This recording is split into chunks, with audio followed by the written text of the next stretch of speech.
हर कोई यह जानने का प्रयास करता है कि हिंदू धर्म की शुरुआत कैसे हुई और क्या है इसका क्रमबद्ध इतिहास। बहुत से लोग पुराण कथाएं पढ़कर हमेशा भ्रम में रहते हैं और सोचते हैं कि आखिर पहले कौन हुआ और बाद में कौन। उत्पत्ति का मूल जानना और फिर क्रमशः विकास, उत्थान और पतन को जानना जरूरी है।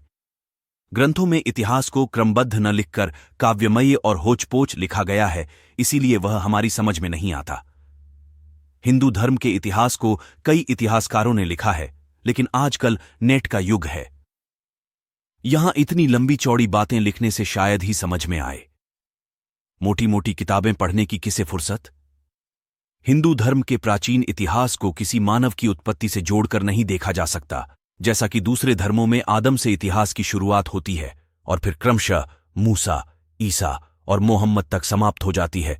जबकि हिंदू धर्मानुसार मनुष्य पहली बार नहीं जन्मा तथा उसका अस्तित्व कई बार मिट गया और हर बार उसकी उत्पत्ति किसी एक माध्यम से नहीं हुई। कभी उसको रचा गया तो कभी वह क्रम विकास के माध्यम से जन्मा। इसीलिए हमने पुराणों में से कुछ ऐसी कहानियां छांटी हैं जो आपको क्रमशः इतिहास की रोचक जानकारी देगी। नंबर 1, ब्रह्मा, विष्णु, महेश, स्वयंभू मनु का काल। हालांकि ब्रह्मा, विष्णु और महेश की कथा को शिव के भक्तों ने शिव को आधार बनाकर लिखा, तो विष्णु के भक्तों ने विष्णु को आधार बनाकर। कहा जाता है कि एक बार जब भगवान शिव से जब पूछा गया कि आपके पिता कौन, तो उन्होंने ब्रह्मा का नाम लिया, और फिर पूछा गया कि ब्रह्मा के पिता कौन, तो उन्होंने विष्णु का नाम लिया, और जब उनसे पूछा गया कि विष्णु के पिता कौन, तो उन्होंने कहा कि मैं स्वयं। जब सब कुछ प्रलय के कारण नष्ट हो गया तो धरती लाखों वर्ष तक अंधकार में रही। फिर सूखी धरती पर जलावृष्टि हुई और यह धरती पूर्ण रूप से जल से भर गई। संपूर्ण धरती जलमग्न हो गई। जल में भगवान विष्णु की उत्पत्ति हुई। जब उन्होंने आंखें खोलीं तो नेत्रों से सूर्य की और हृदय से चंद्रमा की उत्पत्ति हुई। जल से विष्णु की उत्पत्ति होने के कारण उन्हें हिरण्याभ भी कहते हैं। हिरण्य अर्थात जल और नाभ अर्थात नाभि, यानी जल की नाभि। इस नाभि से कमल की उत्पत्ति हुई और कमल जब जल के ऊपर खिला तो उसमें से ब्रह्मा की उत्पत्ति हुई। फिर उनके माथे से ही एक ज्योतिर्लिंग प्रकट हुआ जो टूटकर जब बिखरा तो उसमें से महेश की उत्पत्ति हुई। दोनों ने पूछा, मैं कौन हूं? तब विष्णु ने उनको सृष्टि के विस्तार का आदेश दिया। इस काल में एक और जहां जल में एक इंद्रिय और एक रंगी जीवों की उत्पत्ति हुई, वहीं असंख्य पौधों और लताओं की उत्पत्ति होती गई। इसी तरह मेरू पर्वत से जब कुछ जल हटा तो यही एक इंद्रिय जीव वहां फैलकर तरह तरह के रूप धरने लगे। ये जीवन क्रम विकास के क्रम में शामिल हो गए। ये सब ब्रह्मा की घोर तपस्या और अथक प्रयास से संभव हुआ। तब ब्रह्मा ने एक ऐसे जीव की उत्पत्ति करने की सोची जो अन्य जलचर, थलचर और नभचर जीवों की अपेक्षा अधिक बुद्धिमान हो, अर्थात खुद ब्रह्मा की तरह हो। ये सोचकर उन्होंने पहले 4 सनत कुमारों को जन्म दिया, लेकिन वे कुछ नहीं कर पाए और वे चारों भी ब्रह्मा की तरह तपस्या में लीन हो गए। तब ब्रह्मा ने 10 मानस पुत्रों को उत्पन्न किया, वशिष्ठ, कृतु, पुलह, पुलस्त्य, अंगिरा, अत्रि और मरीचि आदि, और उनसे कहा कि आप मानव जीवन की उत्पत्ति करें, उनको शिक्षा दें और परमेश्वर का मार्ग बताएं। बहुत काल तक जब ये आर्षि तपस्या में ही लीन रहे तो यह देखकर स्वयं ब्रह्मा ने मानव रूप में स्वयंभू मनु और स्त्री रूप में शतरूपा को जन्म दिया। उन्होंने तब उन दोनों से मानव जाति के विस्तार का आदेश दिया और कहा कि आप सभी धर्मसम्मत वेदवाणी का ज्ञान दें। वेद ईश्वर की वाणी है। इस वाणी को सर्वप्रथम 4 क्रमशः आर्षियों ने सुना। 1 अग्नि, 2 वायु, 3 अंगिरा और 4 आदित्य। परंपरागत रूप से इस ज्ञान को स्वयंभू मनु ने अपने कुल के लोगों को सुनाया, फिर स्वरोचिष, फिर औत्तमी, फिर तामस मनु, फिर रैवत और फिर चाक्षुष मनु ने इस ज्ञान को अपने कुल और समाज के लोगों को सुनाया। बाद में इस ज्ञान को वैवस्वत मनु ने अपने पुत्रों को दिया। इस तरह परंपरा से प्राप्त यह ज्ञान श्री कृष्ण तक पहुंचा। हिंदू धर्म की शुरुआत की कहानी में सबसे पहले ब्रह्मा और उनके पुत्रों की कहानी का अधिक महत्व है। उसके बाद विष्णु और महेश के शिष्यों और भक्तों की कहानी का अधिक महत्व है। महेश ने ब्रह्मा के पुत्र दक्ष की बेटी सती से विवाह किया और विष्णु ने ब्रह्मा के पुत्र भृगु की बेटी लक्ष्मी से विवाह किया।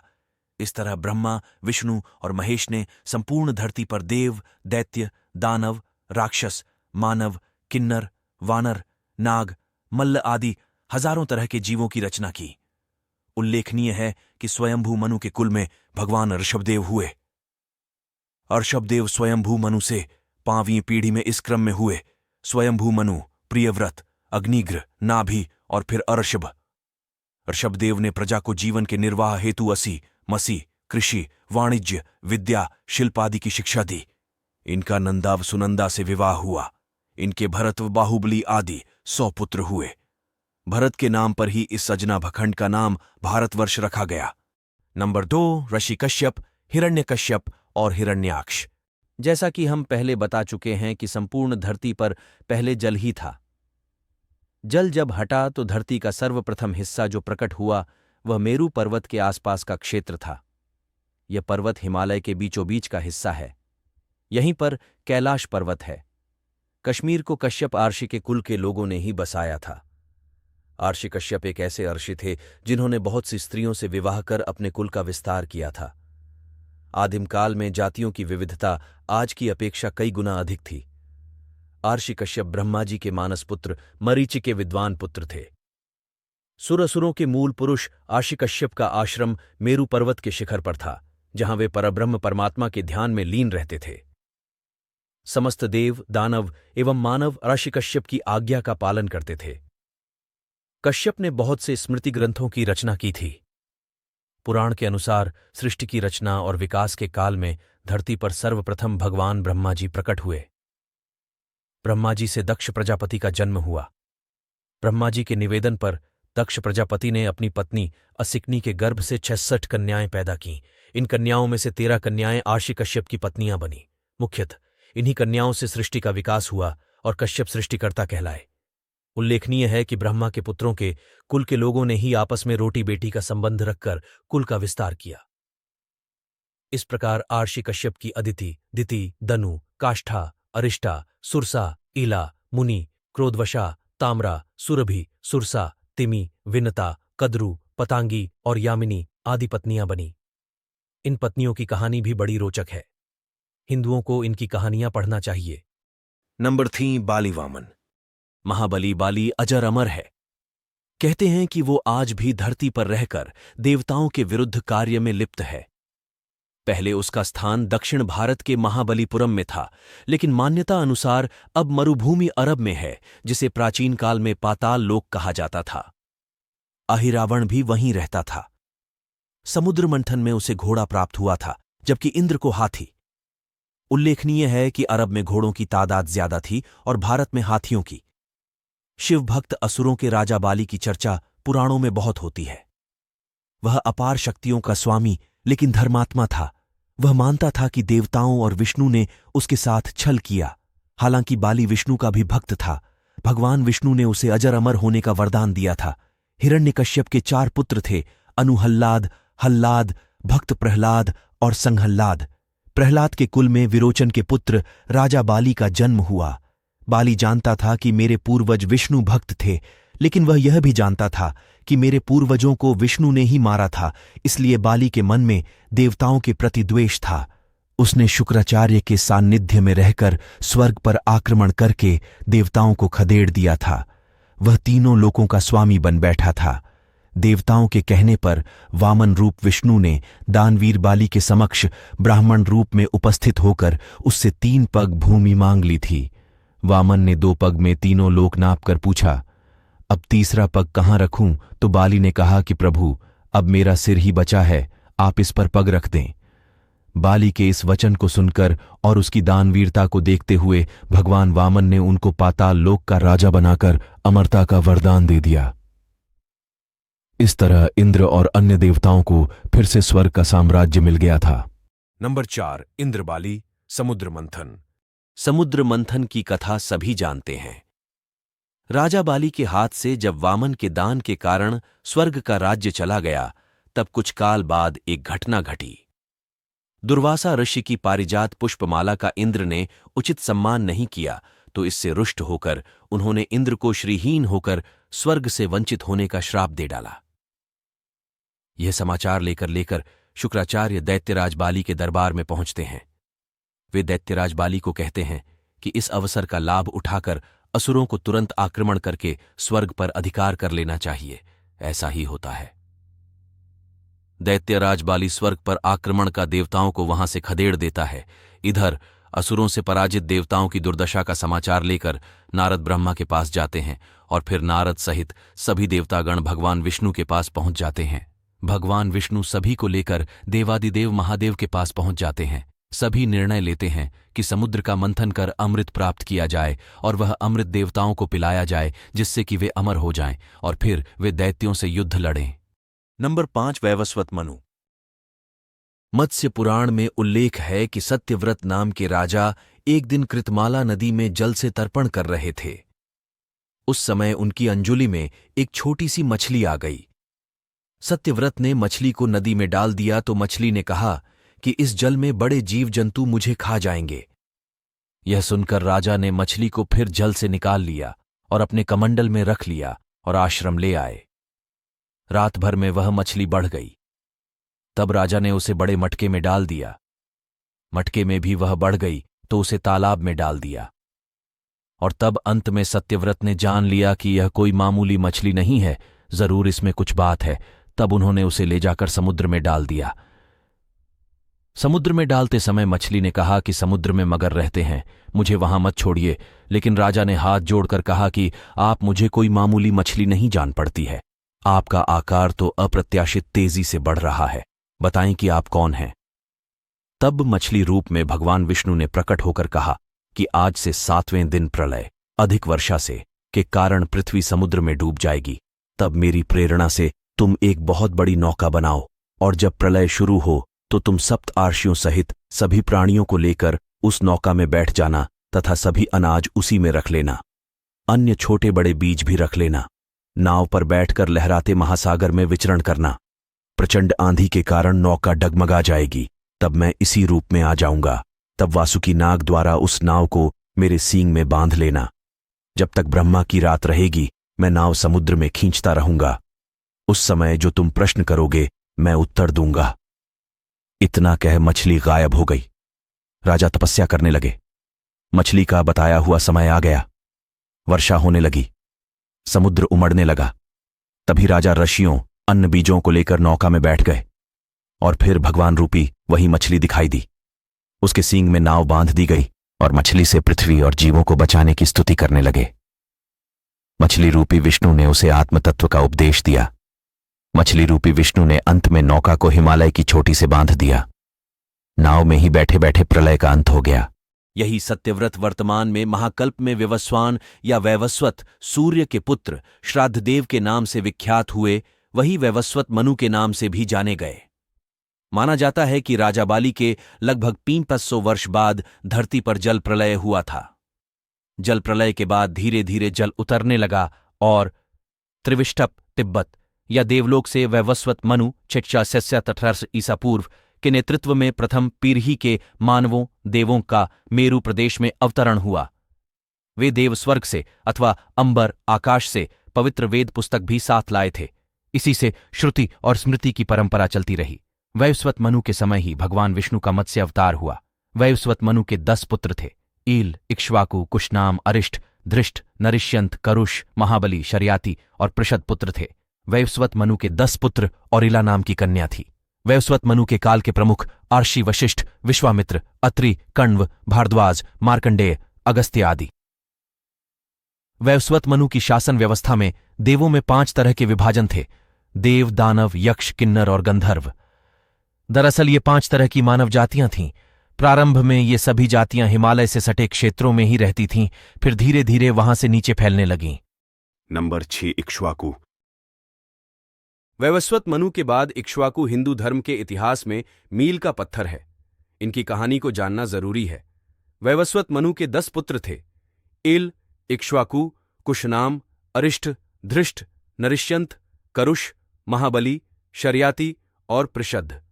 राजा इक्ष्वाकु के कुल में जैन और हिंदू धर्म के महान तीर्थंकर, भगवान, राजा, साधु महात्मा और सृजनकारों का जन्म हुआ है।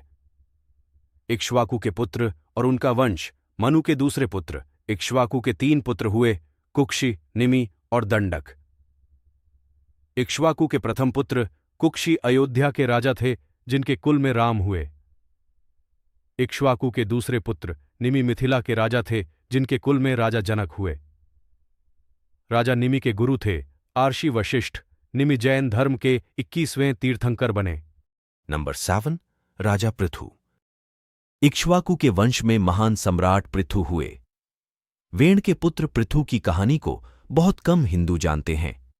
स्वयंभू मनु के वंशज अंग नामक प्रजापति का विवाह मृत्यु की मानसी पुत्री सुनीता से हुआ था। वेण उनका पुत्र हुआ। पृथु ने कई महान कार्य किए थे। उनके महान कार्यों के कारण उनको विष्णु का अंश अवतार माना गया है। वाल्मीकि रामायण में इन्हें अनरण्य का पुत्र तथा त्रिशंकु का पिता कहा गया है। पृथु की पत्नी का नाम अर्ची था। पृथु के पिता महापापी थे। उनके पाप के कारण वे नरक चले गए थे। पृथु ने उनको नरक से छुड़ाया था। पृथु भगवान विष्णु के भक्त और धर्मपरायण राजा थे। उन्होंने सरस्वती नदी के तट पर 100 यज्ञ किए थे। उस काल में यह क्षेत्र ब्रह्मावर्त प्रदेश कहलाता था। 100वें यज्ञ के समय इंद्र ने उनका अश्व चुरा लिया था। इससे क्रुद्ध होकर पृथु ने धनुष पर प्रत्यंचा चढ़ा दी थी। ब्रह्मा ने उनको रोका। तब पृथु ने प्रयाग को अपना निवास स्थल बना लिया। अंतिम दिनों में पृथु अर्ची सहित तपस्या के लिए वन में चले गए। पृथु तथा अर्ची के 5 पुत्र हुए थे, विजिताश्व, धूम्रकेश, हर्यक्ष, द्रविण और वृक। उल्लेखनीय है कि चंद्रवंश में भी एक पृथु हुए हैं, जो वृष्णिवंश के चित्ररथ के पुत्र थे, जो विदुर का भाई था। कृष्ण ने इसे मथुरापुरी के उत्तरी द्वार की रक्षा पर नियुक्त किया था। प्रभास तीर्थ में यादव वंश के अंत के समय यह भी परस्पर कलह में मारा गया था। नंबर 8, राजा हरिश्चंद्र। सतयुग के राजा हरिश्चंद्र की कहानी को कौन नहीं जानता।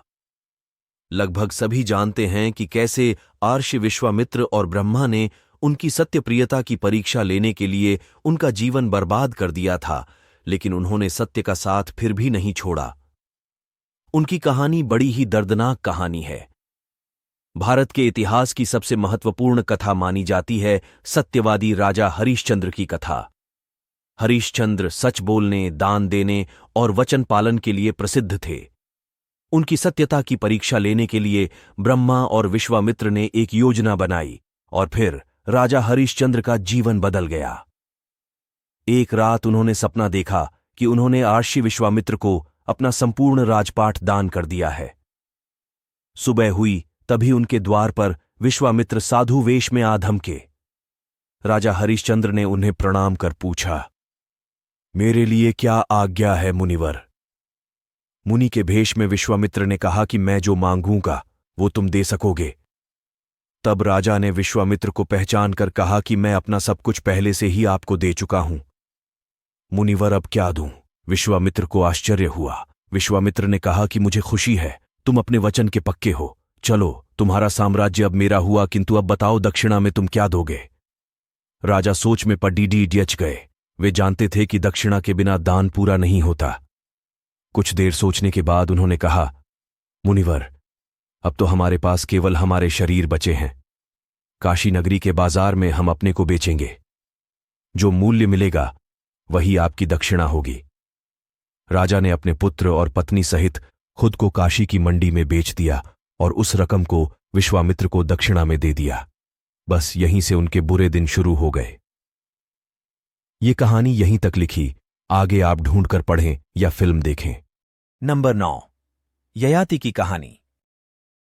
ब्रह्मा से अत्रि, अत्रि से चंद्रमा, चंद्रमा से बुध, बुध से पुरुरवा, पुरुरवा से आयु, आयु से नहुष, नहुष से यति, ययाति, संयाति, आयति, व्याति और कृति नामक 6 महाबल विक्रमशाली पुत्र हुए। अत्रि से उत्पन्न चंद्रवंशियों में पुरुरवा एल के बाद सबसे चर्चित कहानी ययाति और उसने पुत्रों की है। ययाति के 5 पुत्र थे, पुरु, यदु, तुर्वस, अनु और द्रुहमु। उनके इन 5 पुत्रों और उनके कुल के लोगों ने मिलकर लगभग संपूर्ण एशिया पर राज किया था। ऋग्वेद में इसका उल्लेख मिलता है। ययाति बहुत ही भोगविलासी राजा था। जब भी उसको यमराज लेने आते तो वह कह देता, नहीं, अभी तो बहुत काम बचे हैं, अभी तो कुछ देखा ही नहीं। नंबर 10, वशिष्ठ विश्वामित्र की लड़ाई। गुरु वशिष्ठ और विश्वामित्र के मध्य प्रतिष्ठा की लड़ाई चलती रहती थी। इस लड़ाई के चलते ही 5000 वर्ष पूर्व हुए महाभारत युद्ध के पूर्व एक और महासंग्राम हुआ था जिसे दशराज युद्ध के नाम से जाना जाता। इस युद्ध की चर्चा ऋग्वेद में मिलती है। यह रामायण काल की बात है। महाभारत युद्ध के पहले भारत के आर्यावर्त क्षेत्र में आर्यों के बीच दशराज युद्ध हुआ था। इस युद्ध का वर्णन दुनिया के हर देश और वहां की संस्कृति में आज भी विद्यमान है। आर्यवेद के 7वें मंडल में इस युद्ध का वर्णन मिलता है। इस युद्ध से यह पता चलता है कि आर्यों के कितने कुल या कबीले थे और उनकी सत्ता धरती पर कहां तक फैली थी। इतिहासकारों के अनुसार यह युद्ध आधुनिक पाकिस्तानी पंजाब में परुष्णी नदी, रावी नदी के पास हुआ था। ब्रह्मा से भृगु, भृगु से वारिणी भृगु, वारिणी भृगु से बाधृश्य, शुंक, शुक्राचार्य, उष्णा या काव्या, बादुल, सान्नग और च्यवन का जन्म हुआ। शुनक से शौनक, शुक्राचार्य से त्वष्टा का जन्म हुआ। त्वष्टा से विश्वरूप और विश्वकर्मा, विश्वकर्मा से मनु, मय, त्वष्टा, शिल्पी और देवज्ञ का जन्म हुआ। दशराज युद्ध के समय भृगु मौजूद थे। नंबर 11 राजा सगर और भगीरथ। इक्ष्वाकु वंश के राजा सगर भगीरथ और श्रीराम के पूर्वज हैं। राजा सगर की 2 रानियां थीं, केशिनी और सुमति। जब दीर्घकाल तक दोनों पत्नियों को कोई संतान नहीं हुई तो राजा अपनी दोनों रानियों के साथ हिमालय पर्वत पर जाकर पुत्र कामना से तपस्या करने लगे। तब ब्रह्मा के पुत्र महर्षि भृगु ने उन्हें वरदान दिया कि एक रानी को 60,000 अभिमानी पुत्र प्राप्त तथा दूसरी से एक वंशधर पुत्र होगा। वंशधर अर्थात जिससे आगे वंश चलेगा।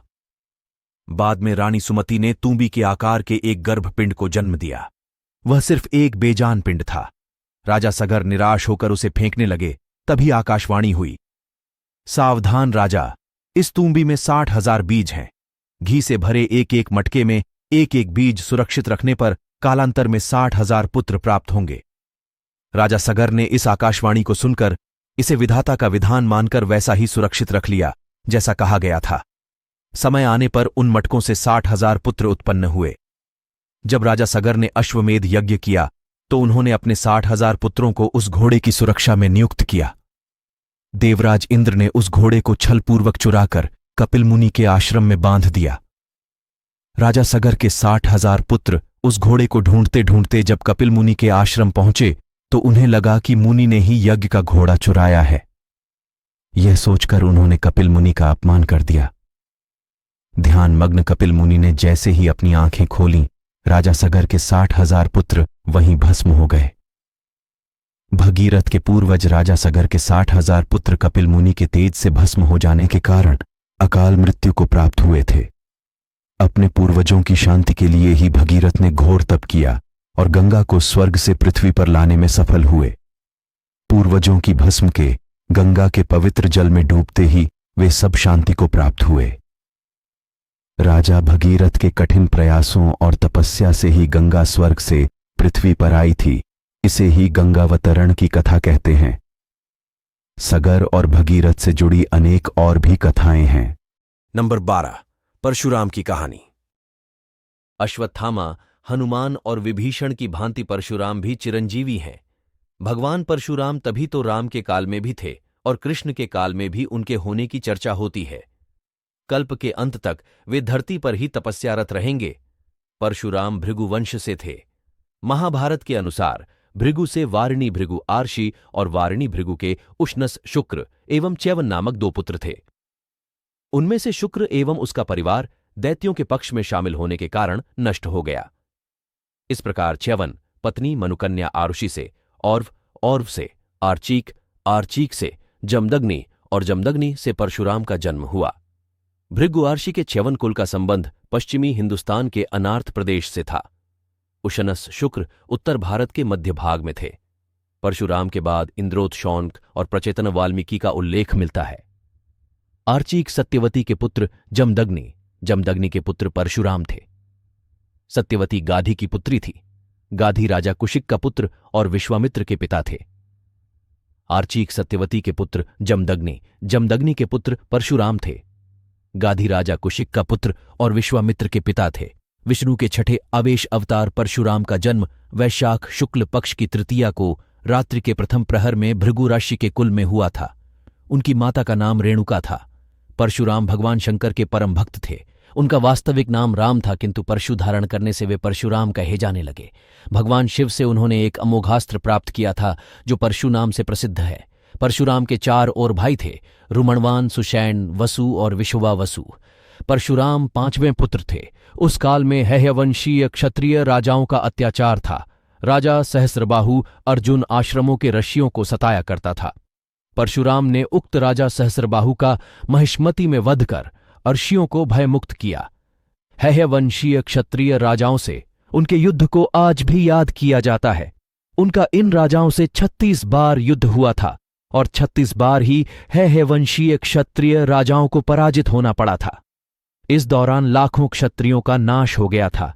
इस पाप से छुटकारा पाने के लिए भगवान परशुराम घोर तपस्या में लीन हो गए थे। नंबर 3, राम की कहानी।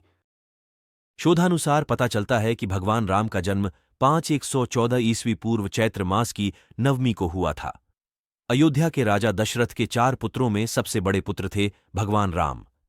दशरथ की 3 पत्नियां थीं, कौशल्या, सुमित्रा और कैकेयी। राम के 3 भाई थे, लक्ष्मण, भरत और शत्रुघ्न। राम कौशल्या के पुत्र थे। सुमित्रा के लक्ष्मण और शत्रुघ्न 2 पुत्र थे। कैकेयी के पुत्र का नाम भरत था। भरत को राजसिंहासन पर बैठाने के लिए कैकेयी ने दशरथ से राम के लिए 14 वर्ष का वनवास मांग लिया था। लक्ष्मण की पत्नी का नाम उर्मिला, शत्रुघ्न की पत्नी का नाम श्रुतकीर्ति और भरत की पत्नी का नाम मांडवी था। सीता और उर्मिला राजा जनक की पुत्रियां थीं और मांडवी और श्रुतकीर्ति कुशध्वज की पुत्रियां थीं। लक्ष्मण के अंगद तथा चंद्रकेतु नामक 2 पुत्र थे। राम का विवाह मिथिला के नरेश राजा जनक की पुत्री सीता से हुआ। सीता स्वयंवर में रावण भी आया था। विवाह बाद कैकेयी के कहने पर राम को दशरथ ने 14 वर्ष के लिए वनवास में भेज दिया। वनवास में सीता और लक्ष्मण भी उनके साथ गए। इधर कैकेयी ने भरत को अयोध्या का राजा बना दिया। वनवास के दौरान लक्ष्मण ने रावण की बहन शूर्पणखा की नाक काट दी थी। सीता स्वयंवर में अपनी हार और शूर्पणखा की नाक काटने का बदला लेने के लिए रावण ने सीता का हरण कर लिया। वनवास के दौरान ही राम को सीता से 2 पुत्र प्राप्त हुए, लव और कुश। एक शोधानुसार लव और कुश की 50वीं पीढ़ी में शल्य हुए, जो महाभारत युद्ध में कौरवों की ओर से लड़े थे। राम ने सीता को रावण के चंगुल से छुड़ाने के लिए संपाति, हनुमान, सुग्रीव, विभीषण, मैंद, द्विविद, जांबवंत, नल, नील, तार, अंगद, धूम्र, सुषेण, केसरी, गज, पनस, विनत, रंभ, शरभ, महाबली कंपन, गवाक्ष, दधिमुख, गवई और गंधमादन आदि की सहायता से सेतु बनाया और लंका पर चढ़ाई कर दी। लंका में घोर युद्ध हुआ और पराक्रमी रावण का वध हो गया। तब पुष्पक विमान द्वारा रावण सीता सहित पुनः अयोध्या आ गए।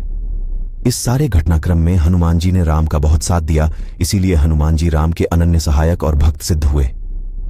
भगवान राम को हनुमान ऋष्यमुख पर्वत के पास मिले थे। नंबर 14, कृष्ण की कहानी।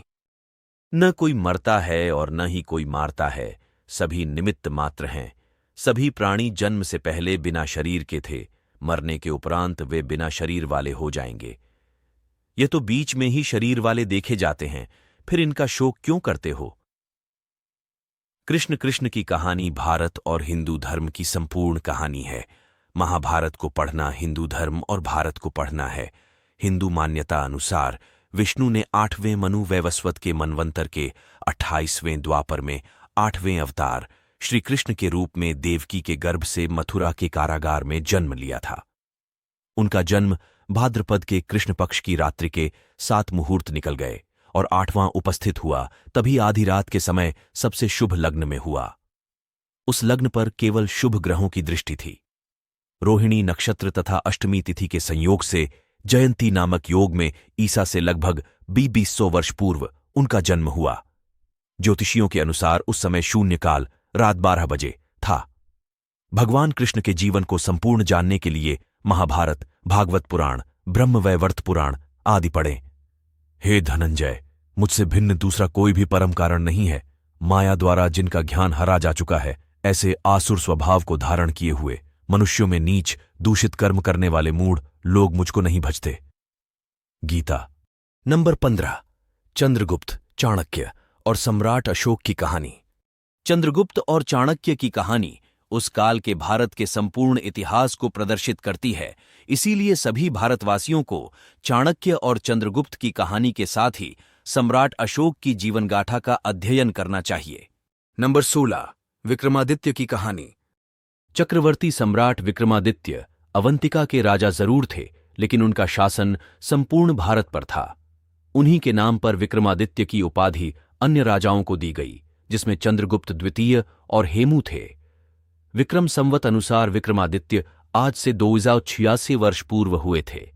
विक्रमादित्य का नाम विक्रमसेन था। नाबोवाहन के पुत्र राजा गंधर्वसेन भी चक्रवर्ती सम्राट थे। गंधर्वसेन के पुत्र विक्रमादित्य और भर्तृहरि थे। कल्ली काल के 3000 वर्ष बीत जाने पर 101 ईसा पूर्व सम्राट विक्रमादित्य का जन्म हुआ। उन्होंने 100 वर्ष तक राज किया।